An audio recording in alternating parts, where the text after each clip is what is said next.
Bonjour à toutes et à tous. Aujourd'hui, présentation d'une paire d'enceintes peu courante, les Filson 50, lesquelles m'ont été généreusement offertes. Et donc, je remercie ce généreux donateur qui se reconnaîtra. Voilà, des enceintes intéressantes à plus d'un titre, quelques curiosités au niveau de la configuration, mais aussi parce qu'on ne trouve sur le web absolument aucune documentation sur ce modèle. Alors pour rappel, Filson était une marque française de haute fidélité très connue à son époque, aux côtés de Ezart, Charlin, Audiotech.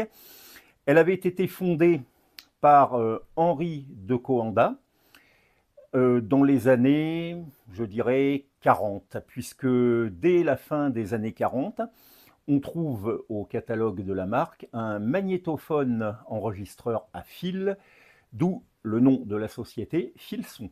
J'ai vu aussi que Filson avait sorti des machines à dicter, fondées sur le même principe, et d'ailleurs moi-même j'ai eu entre les mains un magnétophone à fil Filson que j'ai échangé à un collectionneur parce que ce sont des pièces devenues un petit peu rares. Alors le procédé, paraît-il, n'était pas mécaniquement très fiable et plutôt médiocre, question rendu sonore par rapport à un magnétophone à bande conventionnelle. Filson avait dans sa gamme des amplificateurs, d'abord à tube, puis à transistor, avait des tuners à tube et peut-être après des tuners aussi à transistor quand on est passé dans les années 70, et une gamme d'enceintes assez étoffée qui allait de modèles strictement conventionnels en charge close avec du haut-parleur français. J'en ai vu qui étaient montés en Siar ou en Audax, mais d'autres modèles avaient par exemple des systèmes de charge plutôt intéressants. J'en ai étudié un sur ma page Facebook, la clinique du haut-parleur, une sorte de labyrinthe qui chargeait en fait un haut-parleur Philips large bande de 21 cm. Il y a eu d'autres enceintes fondées sur le même principe, montées elles avec des 30 cm Philips, ou encore le fameux LE8T de JBL qu'on retrouve dans les JBL Minuet ou les JBL Aquarius. Voilà. D'ailleurs, Monsieur de Coanda passait pour avoir de grandes connaissances en électroacoustique et on lui doit aussi, en tant que cofondateur, les premiers festivals du son et paraît-il qu'il y avait même un prix Filson, voilà, à cette époque-là, pour récompenser les réalisations les plus intéressantes en acoustique et en enregistrement. Pour en revenir à ces enceintes, eh bien, extérieurement parlant, il y a un plutôt beau plaquage. Alors, il y aura un petit peu de restauration à faire parce qu'il y a des rayures, là, quelques traces de frottement de ci, de là. Une boiserie avec une petite moulure ici d'un certain cachet.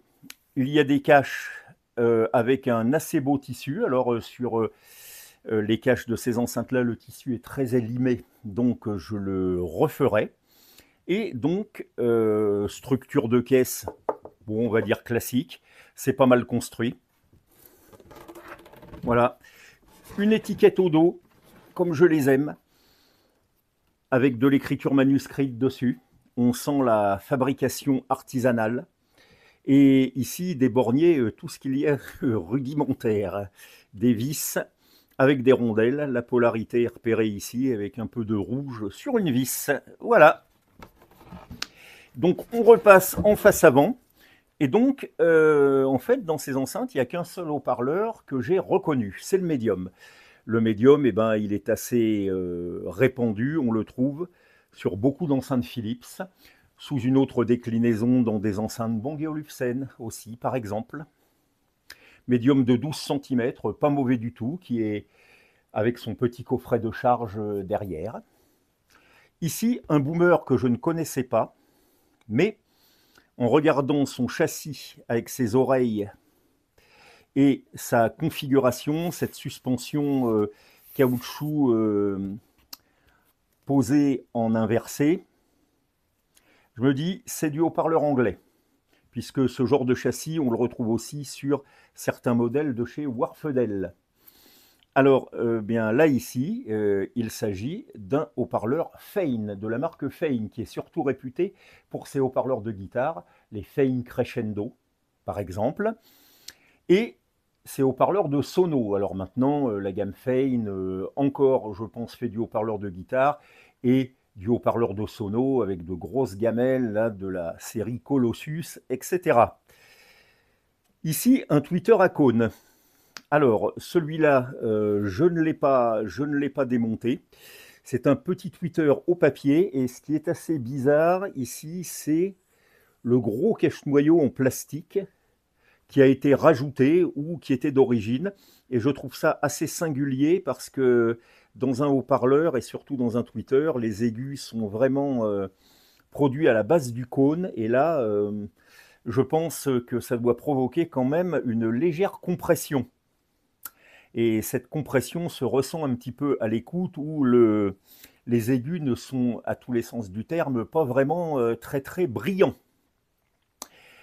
Un atténuateur ici qui permet un réseau de résistance, donc qui permet de choisir entre moins 2 dB, l'équilibre et plus 2, très certainement.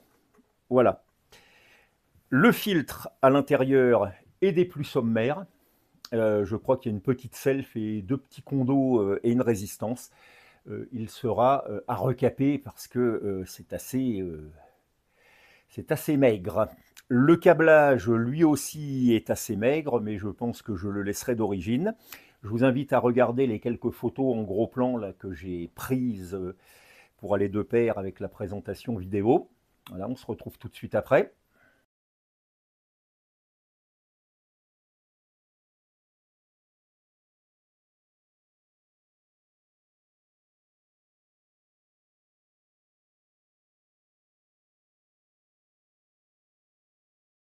Donc,